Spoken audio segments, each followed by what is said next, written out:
How to manage create contacts for autocomplete on Gmail PC. Hello guys, so all what you have to do is so simple.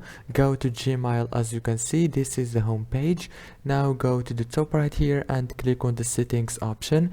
Click on see all settings right here and it will take you to this page. On this page you will find many options, as you can see, but all what you have to do is simple. Scroll down until you find the create contacts for autocomplete option.